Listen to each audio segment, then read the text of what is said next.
Welcome everyone to today's video. My name is Dimitar from the Dimitrov Boulez Piano Duo, and in today's video I was thinking what to talk to you about, and during the week one or two of my students played this wonderful Mazurka by Chopin, Opus 17 number 4. Probably you know it. It starts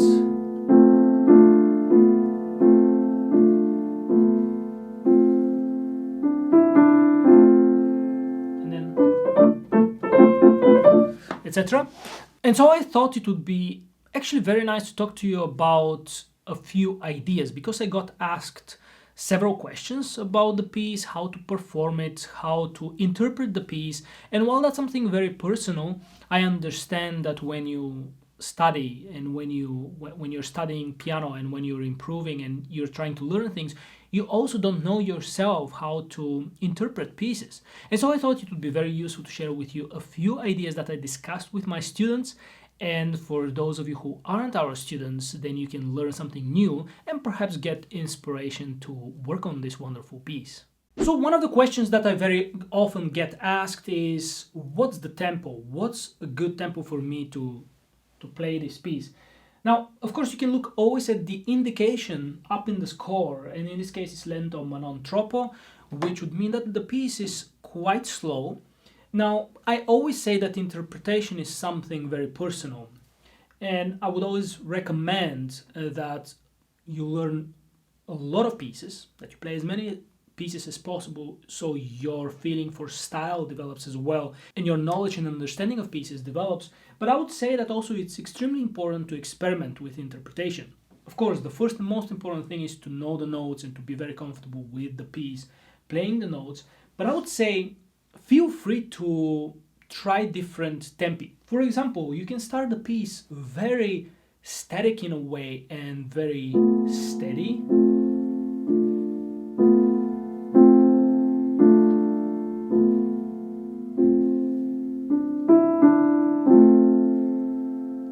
Which I don't have any problem with. But you can also go a little bit more, having a little bit more of a flow.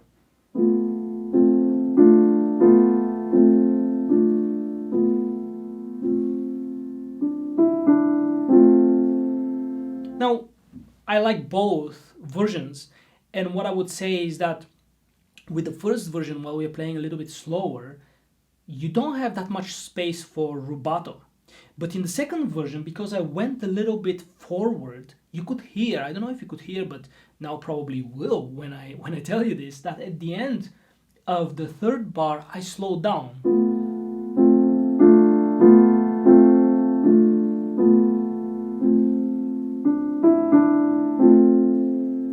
And that for me then fits this interpretation. When you go a little bit forward, it's also nice to go back, because you don't start the piece completely in this tempo. You don't start, because you don't create an atmosphere. You create an atmosphere by starting a little bit more relaxed and then bringing it back. So the opening of the piece, I would try different things. I would try more static, steady pace without much rubato, because if you do rubato while you're being very steady, it will sound really like you're dragging it, and then it dies away and your audience is going to fall asleep. You don't want that. You want to keep them awake. Now we move on to the actual beginning of the piece, because this is like an opening. So the reason that I like this kind of interpretation going forwards and backwards is because it's kind of an opening. It's kind of a, you don't yet say what you're going to say, but you prepare everyone. You set the stage for, hey, listen everyone, this is something very mysterious, but I'm not so sure what I'm going to say, and neither is everyone in the audience. Nobody knows what's going to happen. And then the piece begins.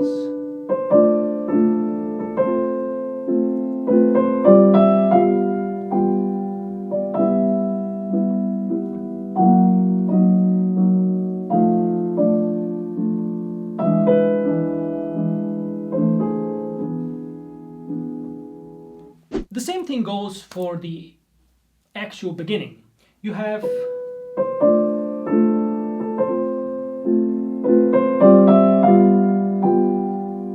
what I personally like doing here is starting in one tempo and then moving it forward and taking time there. Because I brought the piece a little forward, I like when I reach bar 7, taking a little bit time there to relax the flow, because I don't want also the piece to sound nervous. If I continue going only forward,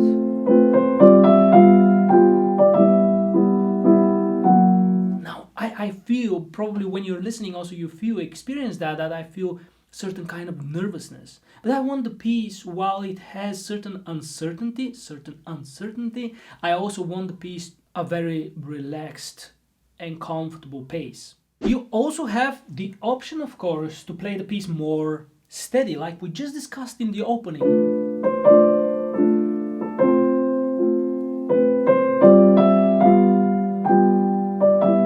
As you see, I don't take time anymore at between bar 7 and 8. I don't take time there because I keep a slower kind of pace and more steady kind of pace, and that gives me the feeling that I shouldn't do too much rubato.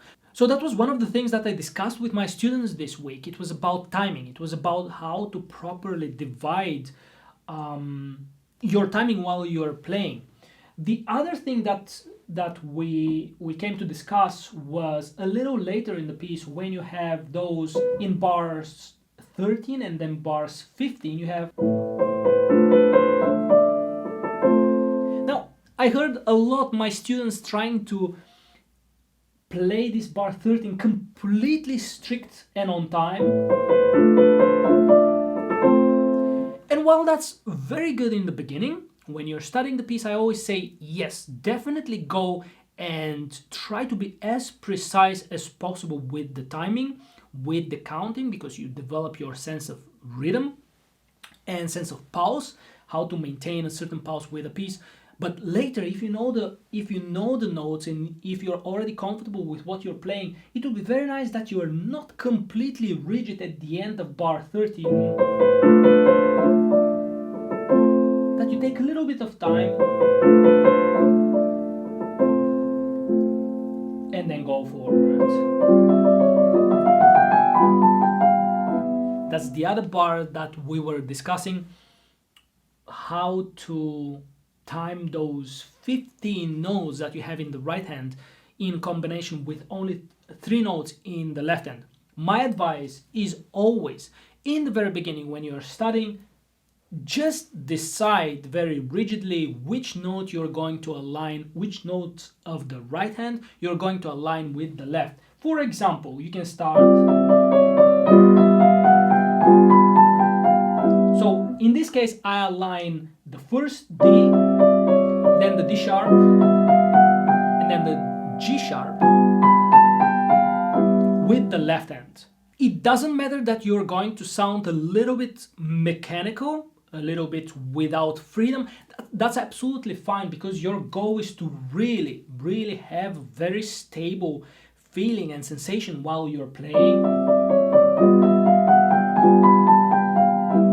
And then as you can see, it's quite even. You can accomplish actually quite some evenness. And later on, when you're comfortable, you can sometimes place that left hand in between some of the notes of the right hand. Whatever, that's just a little example of, you can also do it. I'm just doing some random stuff to show you that you can always look for ways to place the left hand someplace else while the right is playing. The goal is at the end that you don't think anymore.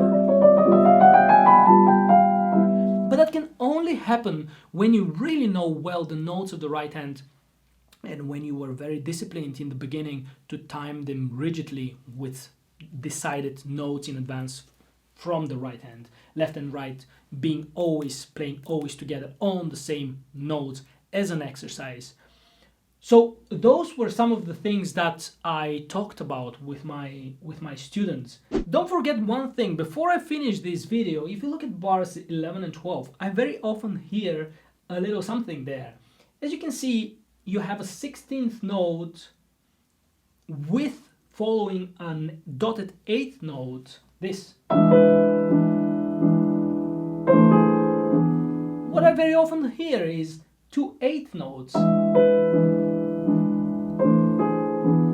And that's way too relaxed. It gives a way too relaxed feeling for the piece, because if you play from bar 9, you have quarter note and half note.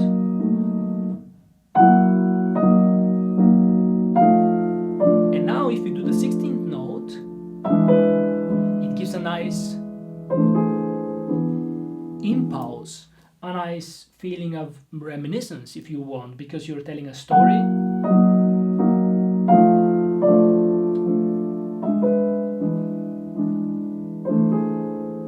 And if you do it as an 8th note,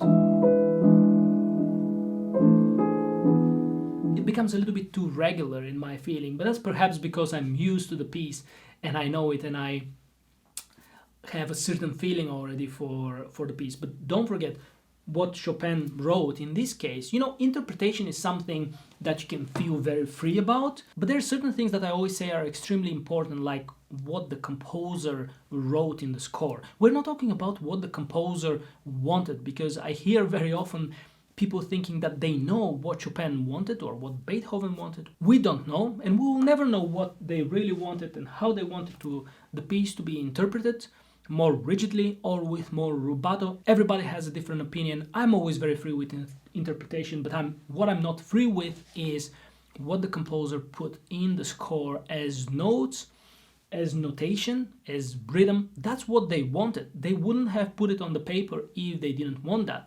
So if we say that it doesn't matter that it's a 16th note with an 8 note, then we can also say that, oh, it doesn't matter that he wrote E and a B. We can also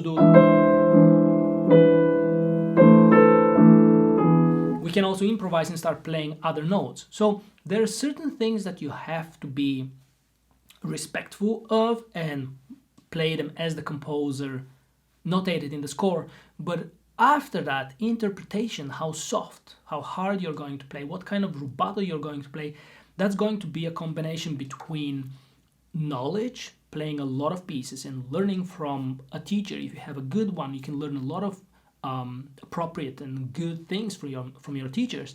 But then it's also a combination of experience and developing your own feeling and applying that to the music. And so that's what I wanted my video to be about today, about this wonderful piece, the beginning of this wonderful piece by Chopin. I hope that you got some nice and useful ideas. Of course, there's so much more that we can talk about, and if you have any questions about this or any other piece, as always, don't hesitate to ask us. For us, it will be a pleasure recording a video for you. To all those of you who subscribe to our channel, again, I want to say one big thank you, because it helps our channel grow. And if you know people that might enjoy our videos, don't hesitate and don't forget to share the video with others as well. Now, before you quit the video, don't forget to give the video a like. Don't forget to click that subscribe button, and if you haven't done so, and if you don't get notified when our videos are uploaded, don't forget to click the bell. I think that's how YouTube works. I mean, I don't use YouTube otherwise, but I know that when you click the bell, then you'll be notified whenever we upload a new video, so don't forget to do that as well if you want to know. On Facebook and Instagram, we are very active. I upload my composing there, and we upload different things, sometimes an article, sometimes something else. So you can follow us on Facebook and Instagram as well. Thank you so much for watching this video. For me, as always, recording it for you was a great pleasure. Thank you for watching, and I will see you, or we will see you next week again.